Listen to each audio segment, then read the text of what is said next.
Hello les Beautiful Souls. Alors, petite vidéo sur le temps. Aujourd'hui, qu'est-ce que le temps? Quel est notre rapport au temps? Comment nous appréhendons le temps? Quelle est notre notion du temps? Quelle est notre définition du temps? Nous avons tous des notions très différentes.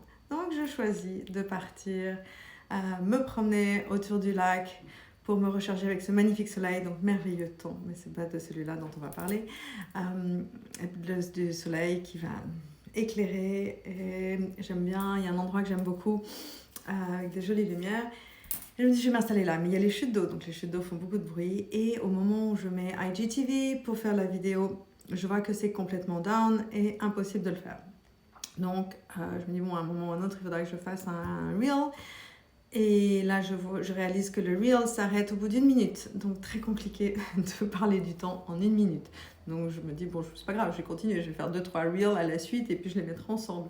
Sauf que le bruit de la petite, de l'eau qui tombe, etc., était trop bruyant. Donc, ça n'a jamais marché. Donc, j'ai fait tout un speech pour rien. Mais c'était une bonne expérience. Et ça m'a fait comprendre que de toute façon, il est impossible de parler du temps en 1 minute, en 2 minutes, en 3 minutes. C'est des sujets. D'ailleurs, ce serait intéressant de voir si donner ça comme sujet de philo au bac cette année. Ce serait très, très intéressant. Mais bon, nombreuses personnes se sont penchées là-dessus. Cela étant dit, maintenant, je vais vous parler de moi, ce que je ressens sur le temps et surtout de ce qui m'est arrivé il y a 11 ans. Il y a 11 ans, j'étais fauchée par une voiture, j'ai fait un vol plané de 15 mètres. Et j'ai donc le Near Death Experience, en français je crois c'est expérience de mort imminente. Et à partir de ce moment-là, ma notion au temps a complètement changé. Mon rapport au temps a complètement changé. J'avais plus le ressenti du temps n'était plus le même. Et ça a changé depuis vraiment 11 ans. J'ai vraiment vu que certains jours, le temps s'accélérait ou le temps ralentissait. Donc certains jours, j'avais le temps de faire énormément de choses. D'autres jours, j'avais le temps de rien faire. Donc on voyait vraiment. Et puis, de fil en aiguille aussi, des journées qui étaient normalement de 24 heures, de façon de ressentir 24 heures, finalement, ça diminuait. C'était 18h, 15h, 14h. Aujourd'hui, je dirais plus que c'est presque la moitié. Donc le temps vraiment, et comme le disait Einstein, hein, très bien, c'est-à-dire que c'est complètement, il est relatif. Pour moi, il est subjectif. Le temps est une illusion puisque en changeant de ligne de temps qui n'est plus horizontale, mais je la passe en verticale, le temps devient une illusion puisqu'il n'est pas, on ne peut pas le contenir quelque part. Donc, mais je pense que tout le monde, d'une manière ou d'une autre, vous expérimentez le temps différemment.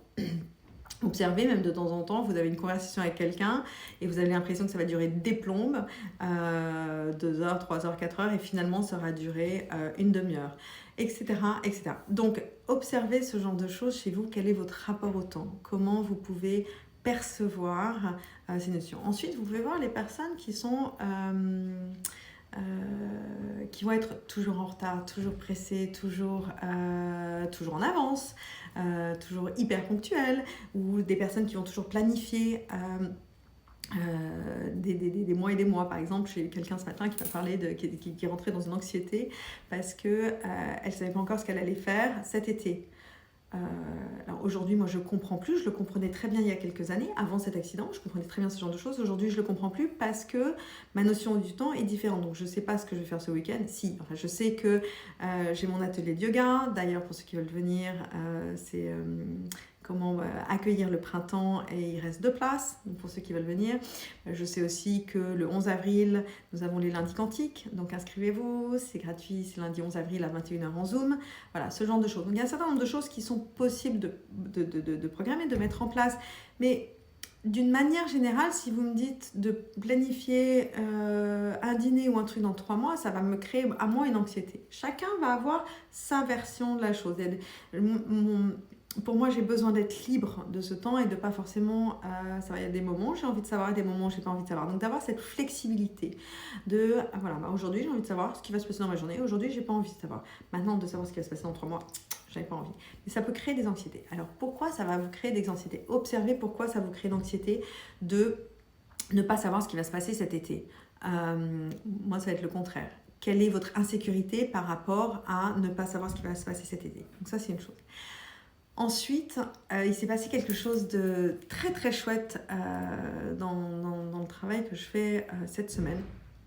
Donc pour certains savent que je fais la formation de Dolores Cannon, QHHT, donc Quantum Hypnosis Healing Technique, qui nous emmène dans des vies passées, etc. Et on découvre pas mal de choses.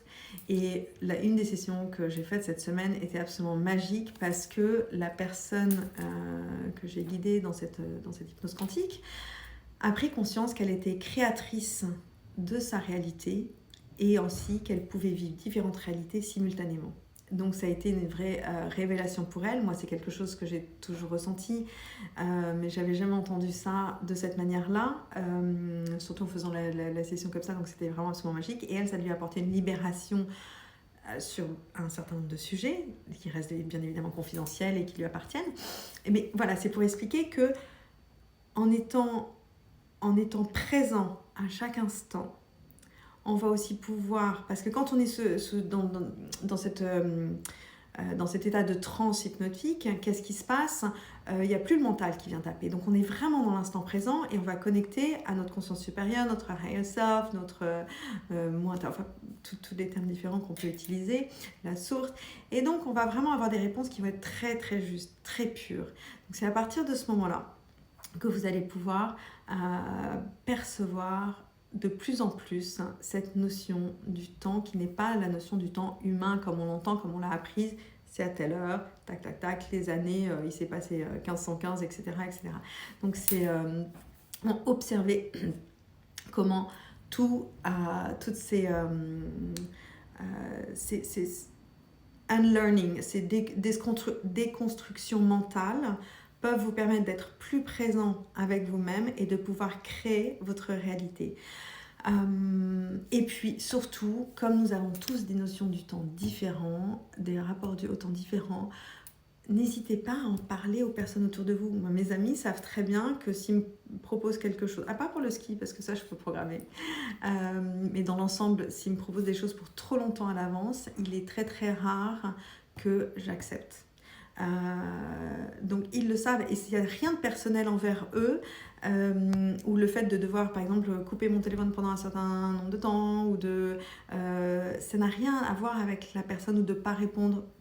Ça n'a rien à voir, ça n'a rien de personnel par rapport à X ou Y ou par rapport à l'événement.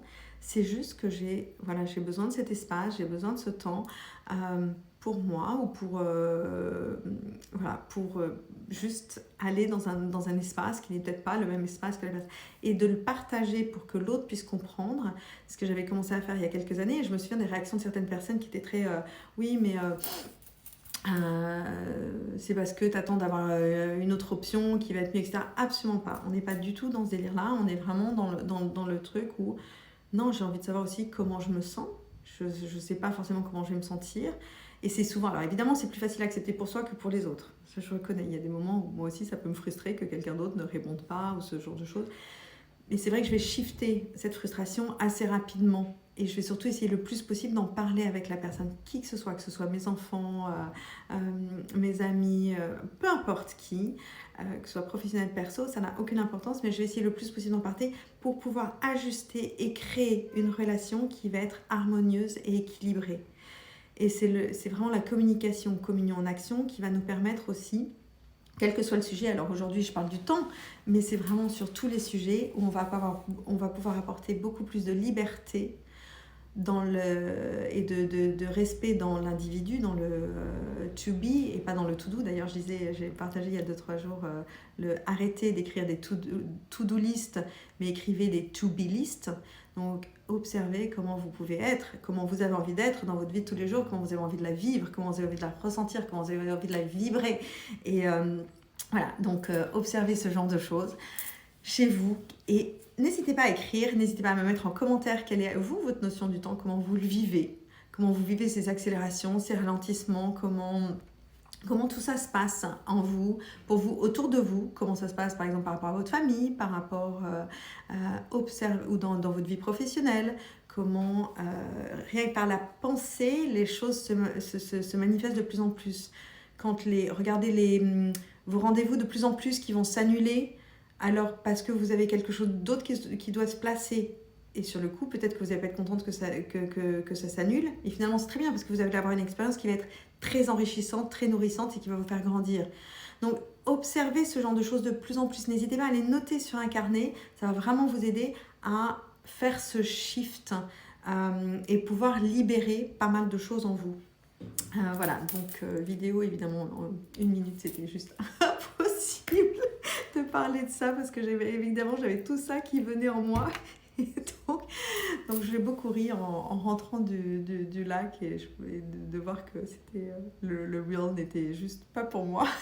Et donc voilà pour cette vidéo sur le temps. Je rappelle que prochain lundi quantique le 11 avril à 21h en Zoom.